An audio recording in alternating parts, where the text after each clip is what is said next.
സർക്കാർ സത്യത്തിൽ ഇന്ന് കേരളത്തിലേക്ക് വരുന്നത് വാവനന്റെ രൂപത്തിലാണ്. കേരളത്തിലെ ചവിട്ടി താഴ്ത്തുന്നതിന് വേണ്ടി, കേരളത്തിന്റെ വികസന പദ്ധതികളെ ഇല്ലായ്മ ചെയ്യുന്നതിന് വേണ്ടിയാണ് ഇത് കേന്ദ്രം പരിശീലിച്ചുകൊണ്ടിരിക്കുന്നത്. അതുകൊണ്ടാണ് ജനപ്രതിനിധികളും നേതാക്കന്മാരും ഇങ്ങനെ ഒരു സമരത്തിന് തിരുവോണ നാളിൽ നിർബന്ധിതരായത് എന്ന് കേരള ജനങ്ങൾക്ക് നന്നായിട്ട് അറിയാം. ഈ അനീതി അവസാനിപ്പിക്കാൻ രാജ്യത്തിന്റെ പ്രധാനമന്ത്രി ഇടപെടണം. മുഖ്യമന്ത്രി കത്തയച്ചിട്ടുണ്ട്, പ്രതിപക്ഷ നേതാവ് കത്തയച്ചിട്ടുണ്ട്. കേരള ജനത ഒറ്റക്കെട്ടായി ഈ അന്യായത്തിനെതിരെ പാലക്കാട് ഡിവിഷനുകളൊപ്പം മണ്ഡലങ്ങൾ നിലനിർത്തേണ്ടത് അത്യാവശ്യമാണ്. കൂട്ടിച്ചേർക്കാനെന്നാ പറയുന്നത്. കേരളത്തിന്റെ വികസന ആവശ്യങ്ങൾ, എയിംസ് ഉൾപ്പെടെയുള്ള വികസന ആവശ്യങ്ങൾ കേന്ദ്ര ഗവൺമെന്റ് നിഷേധിക്കുകയാണ്.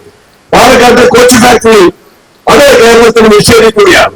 വയനാട് ഉൾപ്പെടെയുണ്ടായ പ്രകൃതി ദുരന്തങ്ങളിൽ പ്രധാനമന്ത്രി നേരിട്ട് വന്നിട്ടുള്ളവരും യാതൊരു സഹായവും കേരളത്തിന് നൽകാതെ ജനങ്ങളുടെ രാഷ്ട്രീയമായിട്ടുള്ള പകപോക്കൽ സമീപനം സ്വീകരിക്കുകയാണ്.